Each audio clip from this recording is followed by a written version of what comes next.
I remember as a child wanting to learn more about this, and after going to my local school libraries, public libraries, I couldn't find a word about this matter in English.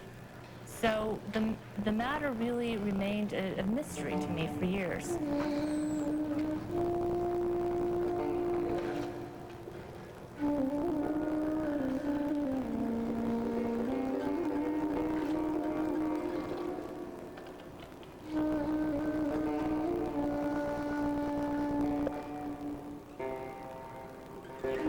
When I saw the photographs at Cupertino, it was like finally coming face to face with the horrors my parents had told me about.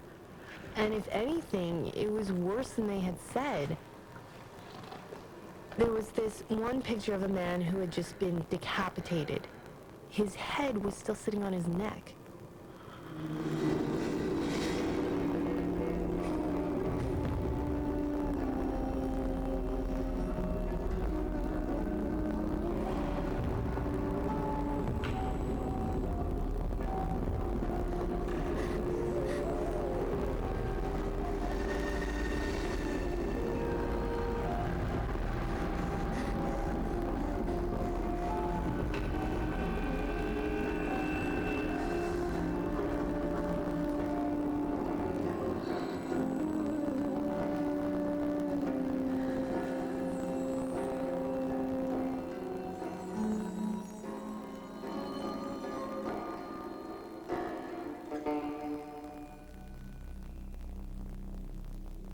Basically, in a single blinding moment, I saw the fragility of human life. And that's when I knew I had to write this book. It was like I had no choice. I also felt that had I been born in another era, in another country, in another time, I could have easily been one of those corpses, one of those anonymous corpses in a photograph. And the idea that perhaps half a century later no one would care, and that the perpetrators might even say that it never happened at all, that was just horrifying for me.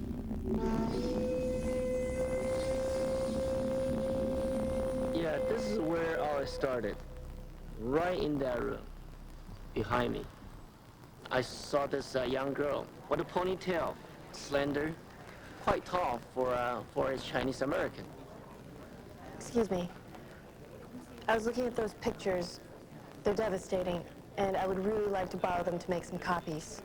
I said, what are you going to do with it? Oh, just for my records. I said, for what? I'm a professional writer. Oh yeah, I said, yeah, right. Because she looked so young, I thought she was a high school kid writing a book report.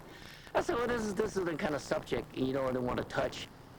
She was intense, she was focused, she was driven, and she was a go-getter. And I knew that the first moment I saw her. She looked at me in the eyes and says, I'm gonna get it done. And without saying it, I know that was a promise. So the next morning we came back. We started to go through things we want to do and how we're gonna support it. She said, I need your help. I don't know anybody in Nanking, but I figured that's where I'm gonna go. So I need you to help me to find leads. Really? Your family's from that area? Like Emperor Bulgar said, it's the beginning of the good friendship, beautiful friendship. Having the people in Cupertino behind me was a huge break. But at the same time, I also felt very overwhelmed because I had a lot of people counting on me. So one of the first things I did was call Susan Ravener, my editor. I'd worked with her on my first book, Thread of the Silkworm. And she said, I'm wondering if BASIC would agree if I paid for it to do a book that I want to do that's very important to my community. I said, we don't work that way. We're not going to take money from you. Either we're going to believe in the book and publish it, or we're not going to publish it. So tell me more about the topic. And she described the story of the rape of Nanking. I was fascinated. My entire career in publishing had been related to doing serious nonfiction books by academics. Here was an enormous topic of great importance, and yet not one academic, it appeared, had written about it. I think there's a big question to be asked and answered. Why did it need a child of the community to tell this story? And second, why had it disappeared from the history books? She talked to people in the United States who had been there in Nanking at that time. She spent a lot of time in the National Archives in Washington, D.C. Also, a lot of the people in Nanking were missionaries who were from Yale, and their records were in the Yale archives. The first question we were asking is, what happened? Because the Japanese claimed one thing, the Chinese claimed something else. So by then we knew we wanted to tell the story Rashomon style 3 different ways. The first way would be from the perspective of the attackers, the Japanese, as they remembered the incident. The second time would be from the perspective of the victims, the Chinese, as they remembered the incident. But the critical factor was, were there independent people there who could either verify the Japanese side or the Chinese side? So very early on, we were focused on the independents.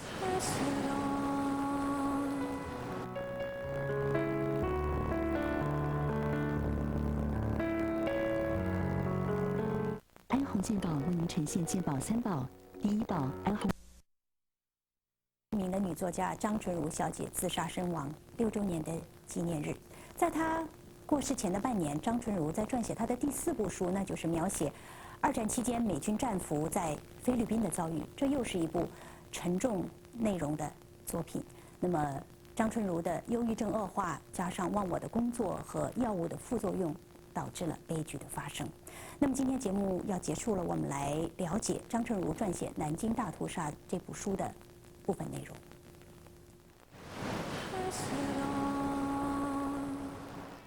From 8:30 this morning until 8 this evening, I've stood at the front gate while the refugees poured in.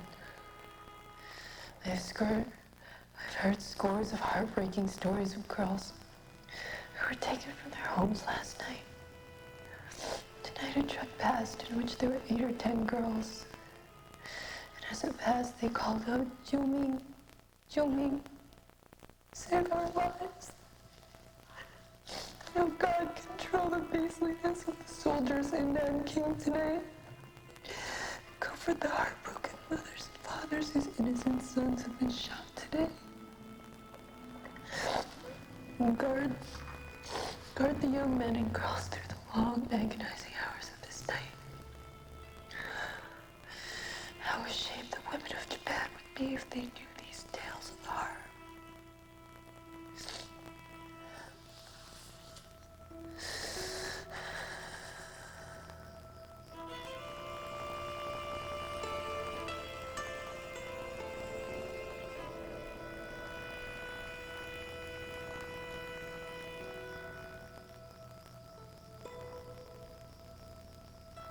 And she said, I read the diary, I was crying, I was broke down right there, and she's crying. She said, she's really told me, if I finish Rape of Nanking, I'm going to publish this diary. But you never had a chance to. But she didn't have any chance.